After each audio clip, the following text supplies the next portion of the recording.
Before the world carved Africa into borders, Africa carved itself into memory, long before foreign maps, long before lines were drawn across land and water. This continent spoke through its own names, names that carried the weight of ancestors, names that held the meaning of rivers, mountains, stars, and spirits, names that told stories of people, kingdoms, and power. For thousands of years, these names shaped identity. They guided travelers, they guided rulers, they guided time itself. But as foreign powers arrived, many of these names were pushed aside. Some were changed, some were forgotten, and some were buried so deeply that only whispers remain. Yet the land remembers, the soil remembers, the stories remember, and today we listen again. Africa was never silent. Africa was never empty. Africa was never without kings, cities, or wisdom. Across deserts, forests, and oceans, across islands and mountains, stood kingdoms whose names shook the world. Kingdoms of gold, kingdoms of stone, kingdoms of spirit, kingdoms of light. But these kingdoms were not lost. They were hidden, buried beneath renaming, beneath forgetting, beneath silence. Today we unearth them. We speak their names again, and we bring their stories back into the light. So we begin with a single question. How did 10 African kingdoms shape the world? And why were so many of them erased from memory? This is a journey of discovery, a journey of loss, and a journey of return. The continent remembers, and now, so will we. Before we uncover the 10 kingdoms, we must ask a hard question. How can a kingdom be great and still be forgotten? Some were hidden through force. Some were ignored in books. Some were renamed until their true identity faded away. When colonial powers came into Africa, they changed many names. They changed names of rivers, mountains, towns, and kingdoms. They replaced African names with foreign ones that held no memory of the land. This was not just a change of spelling.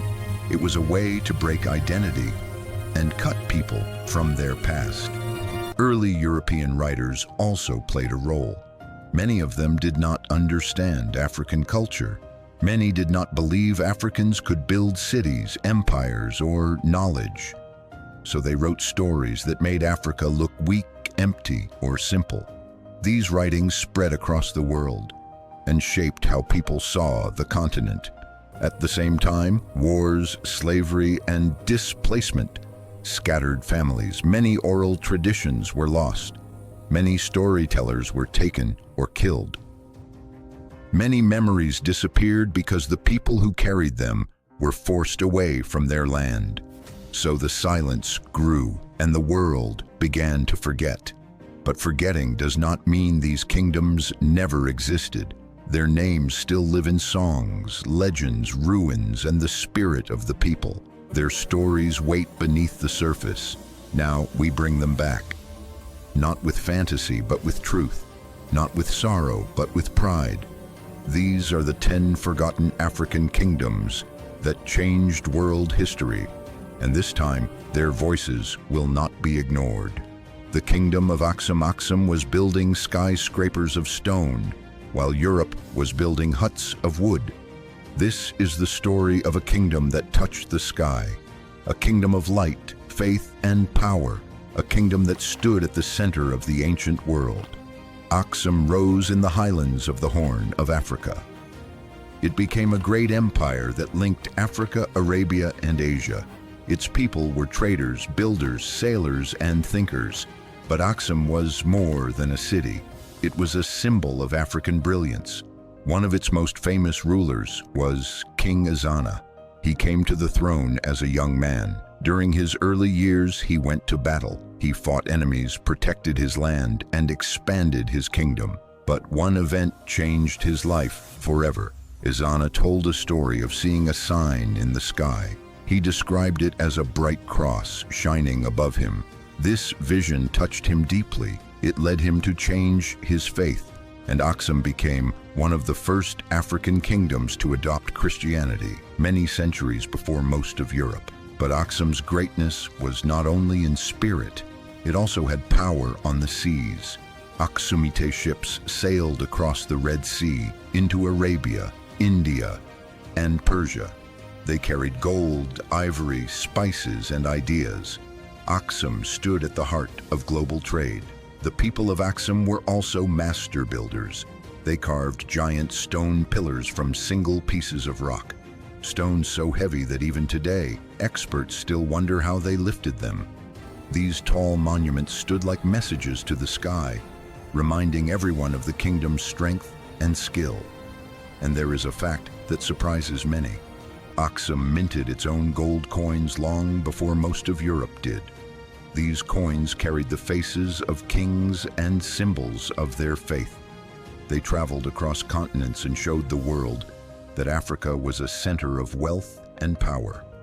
Aksum was not a silent kingdom, it was a shining one, a place where stone reached upward, where faith changed a king, and where Africa spoke to the world with confidence. As we leave Aksum, we carry its message with us, that African civilizations were not just strong but extraordinary, and their stories still rise, like the pillars that once touched the sky, the kingdom of Kush. They ruled Egypt, they built pyramids, but their empire is barely mentioned in textbooks. This is the story of the kingdom of Kush, a powerful African civilization that stood beside Egypt and at times ruled over it. Kush rose in the lands south of Egypt, near the flow of the Nile. Its people were strong, skilled, and deeply spiritual. For thousands of years, they built cities, temples, and pyramids, showing a level of culture that the world still struggles to recognize. One of the greatest Kushite kings was Piye. Piye believed in order, justice, and unity. When he saw Egypt falling into chaos, he felt it was his duty to act. So he led his army north. But Piye was not a destroyer, he was a restorer. He fought battles, yes, but he refused to burn cities or harm people who surrendered. In his writings, Piye says, "He who loves life does not destroy." And so, without tearing Egypt apart, Piye became the ruler of both lands.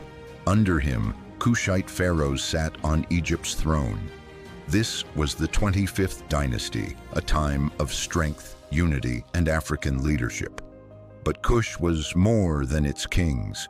Its queens, called Kandakes, were also powerful leaders. They were warriors, rulers, and advisors. Many were buried in pyramids built along the Nile, pyramids smaller than Egypt's but far greater in number. Here lies a fact many people do not know. Kush built more pyramids than Egypt. Hundreds of them still stand today, a silent reminder of a great African empire. In the city of Meroe, the sound of iron forges filled the night. Kush was famous for ironworking, so advanced that some called Meroe the metal heart of Africa. Fire, metal, and skill shaped weapons and tools that powered the kingdom's economy and military. Kush was not a shadow of Egypt, it was a force of its own. A nation of builders, leaders, and creators. A place where pharaohs wore dark skin with pride. But for a long time, the world tried to erase this truth. The achievements of Kush were pushed aside, and its rulers were forgotten. Today, we speak their names again. We restore their place in history, and we honor a kingdom that showed the world what African power truly looked like. The Black Pharaohs were real. Their pyramids still rise from the sand, and their legacy will no longer be hidden. Wagadu, ancient Ghana. When Arab travelers saw Wagadu's wealth, they wrote, "Everything here is gold." Wagadu, also known as ancient Ghana, was one of the richest kingdoms in African history. But the name Ghana did not mean the land. It meant warrior king, a title of strength and respect. The kingdom sat between the Sahara Desert in the north and the forest lands in the south. This was the perfect position for trade. Gold came from the south, salt came from the desert, and Wagadu controlled it all. The heart of this empire was Kumbi Saleh. It was two cities in one, a twin city with two very different worlds. One side was the royal city. Here lived the king, his nobles, his officials, and his spiritual advisors. This city had large buildings, courts, and sacred spaces where leaders met and made decisions. The other side was the city of traders. Here, thousands of merchants from many places gathered. They brought goods from North Africa, Europe, the Middle East, and beyond. The market was always busy. Languages mixed, ideas spread. Gold dust passed from hand to hand. Wagadu grew so powerful that stories began to surround it. Stories filled with wonder and mystery. One of the most famous is the legend of Bida, the great serpent. People said Bida lived in a sacred cave and brought the kingdom wealth in return for respect and ritual. They believed that as long as Bida lived, the empire would never stop shining. Whether the legend was true or not, it showed how people saw Wagadu, a kingdom blessed by spirits, a kingdom protected by rhythm, story, and belief. But behind the legends were real achievements. The rulers of Wagadu managed trade, built strong armies, and kept peace along long routes. Their gold was so pure and so plentiful that foreign writers struggled to describe it. Some said, "The king has a block of gold the size of a man." Others said, "The people of Wagadu measure gold like sand." Maybe these stories were exaggerated, but they show one truth. Wagadu was a golden empire respected across the world. Today, we remember it not only for its wealth, but for its culture, its legends, and its power. Wagadu was a place where myth and reality lived side by side. A kingdom of richness, a kingdom of rhythm, a kingdom of gold. The Mali Empire. When he traveled through Cairo, gold prices collapsed for 10 years. This is the story of the Mali Empire. A kingdom of gold, learning, and greatness.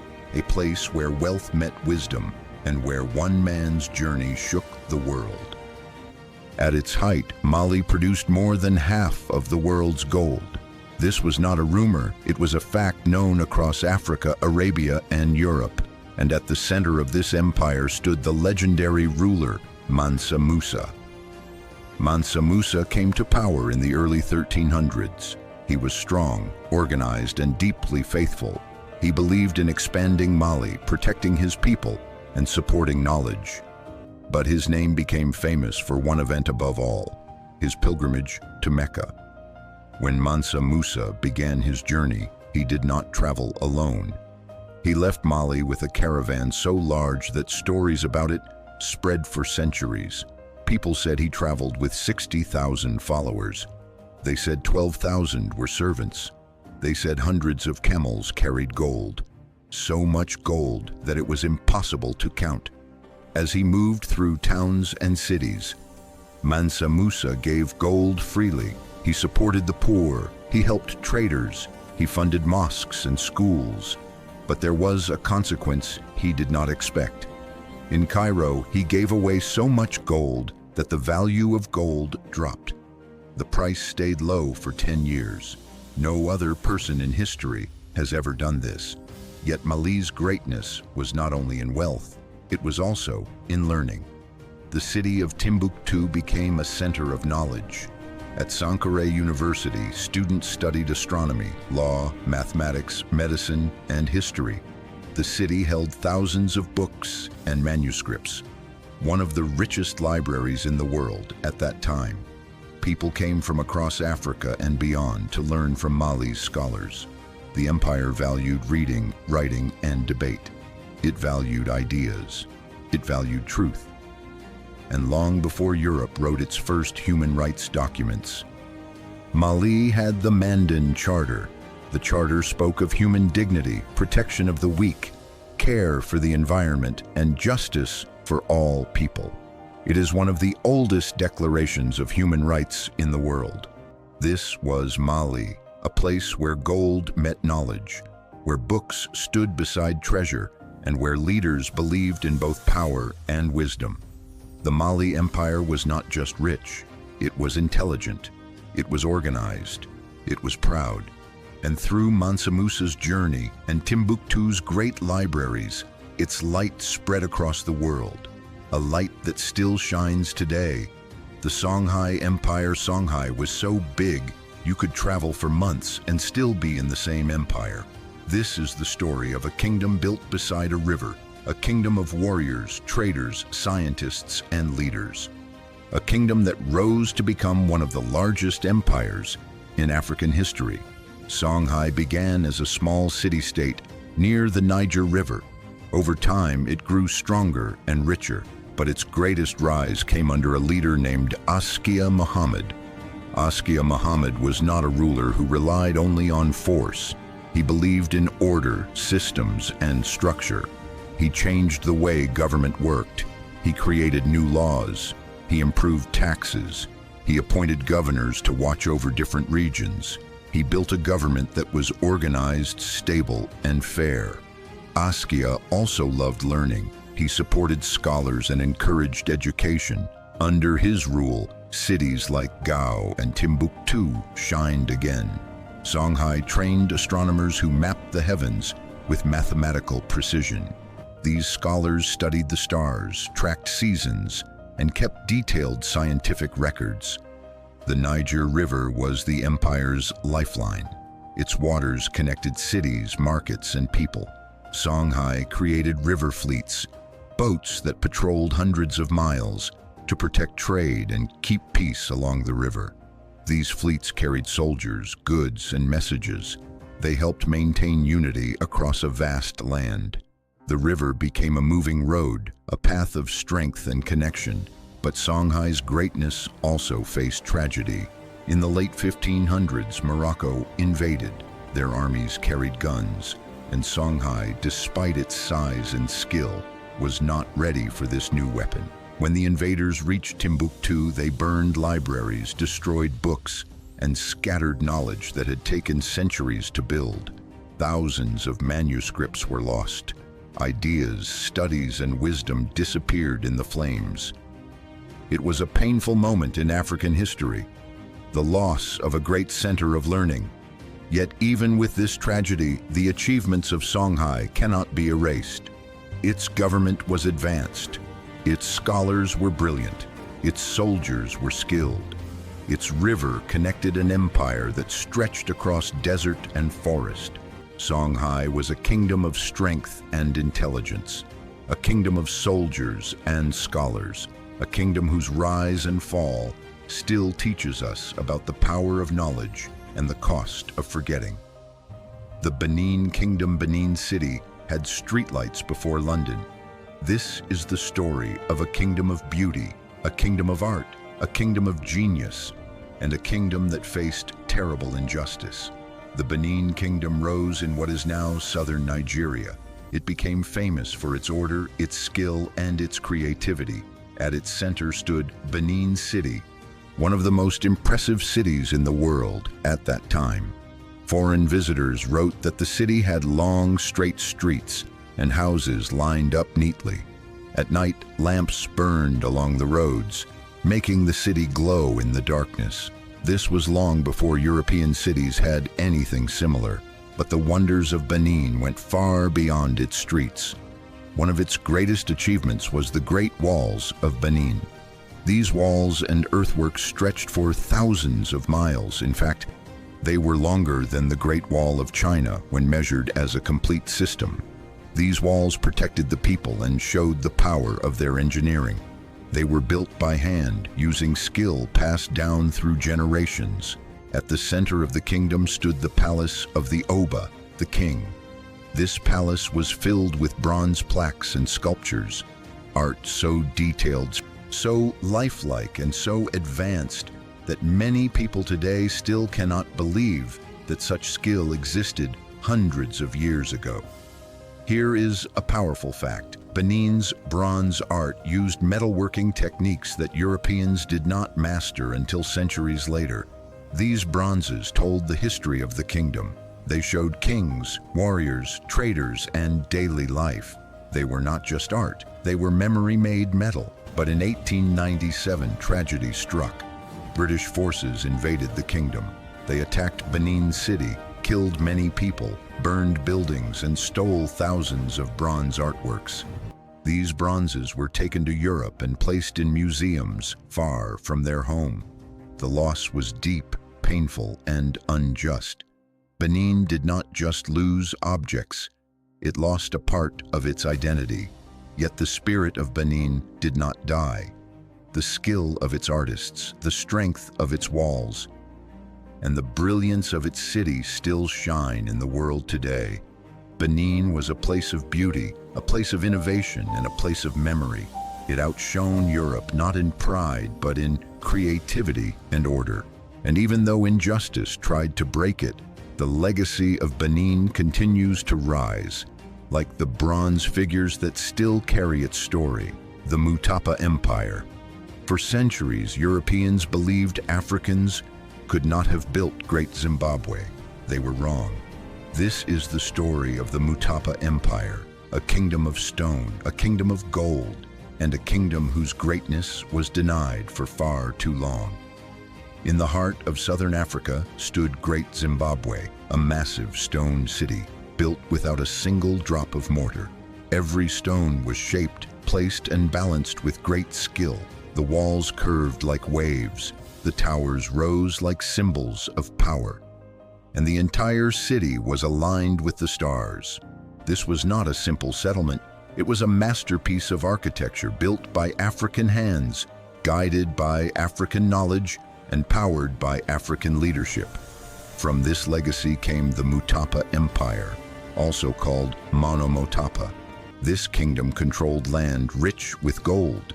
Gold in the rivers, gold in the earth, gold that shined brighter than anything the world had seen. Mutapa used this gold to join the Indian Ocean trade network.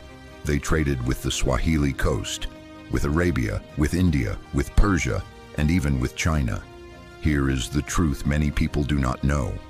Mutapa exported gold to China and Persia long before Europeans ever reached the region.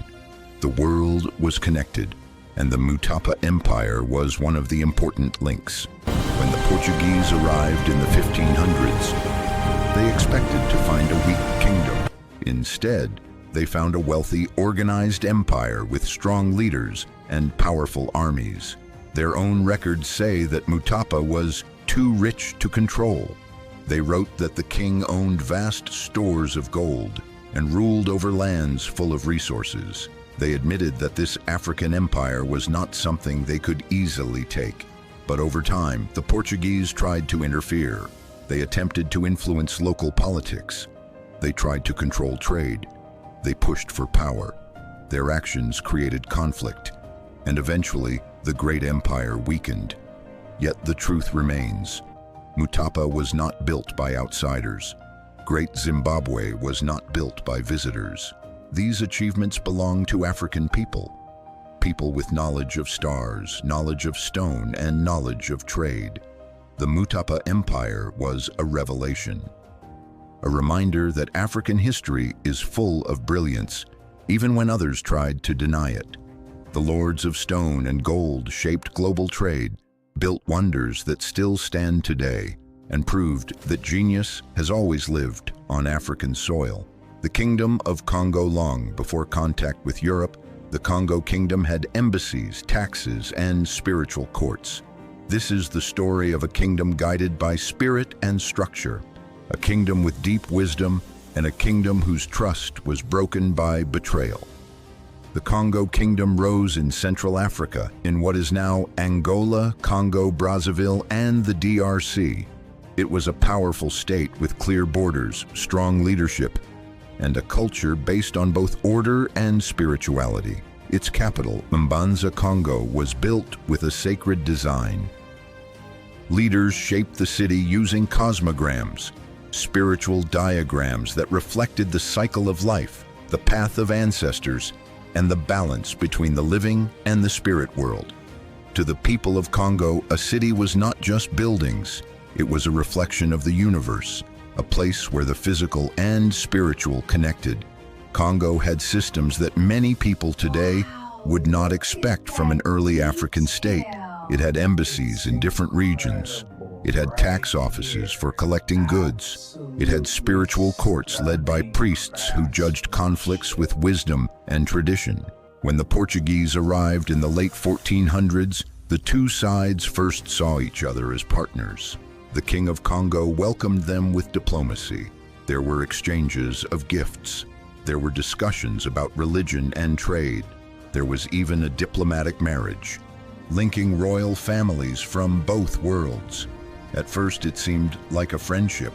Congo even became one of Africa's earliest Christian kingdoms, but on its own terms. They blended Christian ideas with their own beliefs and traditions. They did not copy Europe. They adapted faith to their culture. But the friendship did not last. Portugal saw Congo's people as a source of slaves. They wanted control over the kingdom's land, its people, and its resources. And when the kings of Congo resisted, Portugal used force.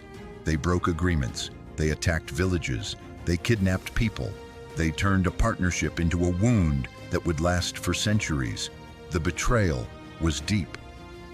One of Congo's kings, King Antonio III, fought to end the Portuguese influence and protect his people. But he was killed in battle, and chaos followed. The slave trade tore families apart. The kingdom weakened. The spirits of the ancestors were dishonored, and a proud kingdom was pushed into struggle. Yet, even with this pain, the legacy of Congo remains powerful. Its spiritual rules, its sacred city planning, its early diplomacy, and its strong faith still live through its people today.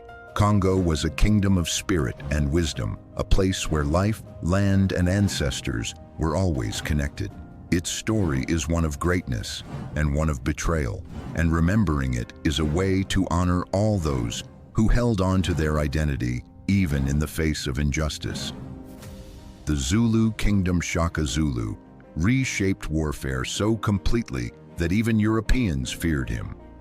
This is the story of the Zulu kingdom, a nation of strength, discipline, and courage. A kingdom that rose with the power of unity and shocked the world with its military skill.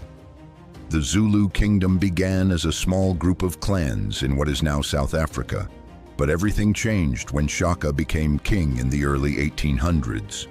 Shaka was not just a warrior. He was a thinker, a planner, and a reformer. He looked at old ways of fighting and decided they were not enough, so he created something new. One of his greatest ideas was the invention of the Ikalwa, a short stabbing spear. Unlike long throwing spears, the Ikalwa forced soldiers to fight up close. It was fast, deadly, and easy to control. It changed battles forever. Shaka also reorganized the army. He created strict regiments based on age and experience. He trained his soldiers to move as one, to run long distances, and to attack with perfect timing. The Zulu army became known for their bullhorn formation, a tactic where the center held the enemy in place. The horns ran around the sides and the loins waited behind as backup. This formation was so clever that it is still studied in military academies around the world today. But the most famous moment in Zulu military history came in 1879 at the Battle of Isandlwana. The British Army believed they could not be defeated. They had guns, cannons, and confidence. The Zulu had spears, shields, and discipline. Yet on that day, the Zulu forces outmaneuvered the British using Shaka's old tactics. They surrounded the camp, closed in from all sides, and defeated one of the most powerful armies on earth. Isandlwana shocked the British Empire. It showed that strategy, unity, and bravery could overcome even the best weapons of the time. The Zulu kingdom did not last forever. Colonial forces attacked again and again, using larger armies and heavy firepower.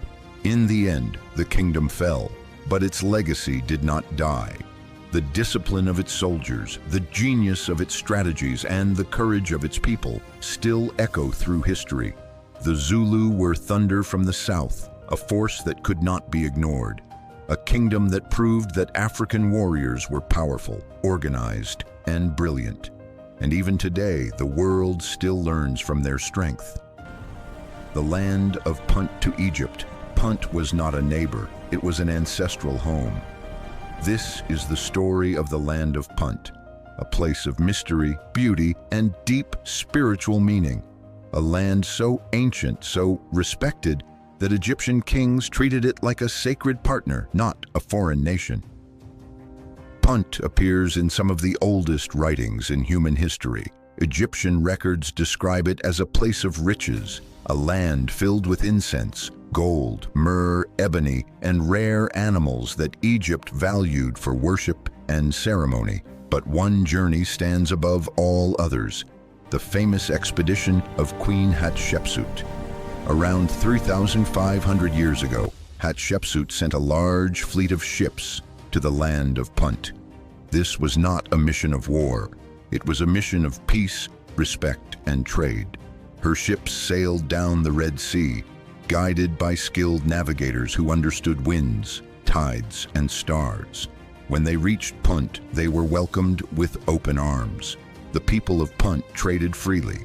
They gave incense trees, gold, perfume, and precious woods. They offered exotic animals, including monkeys and unusual cattle that Egyptians had never seen before. When the sailors returned to Egypt, their ships were full of treasures. Queen Hatshepsut was so proud of the journey that she ordered her artists to carve the entire story into stone. These carvings still exist. They show the people of Punt, their clothing, their jewelry, and even their homes. The drawings reveal unusual raised houses, structures built high on wooden stilts.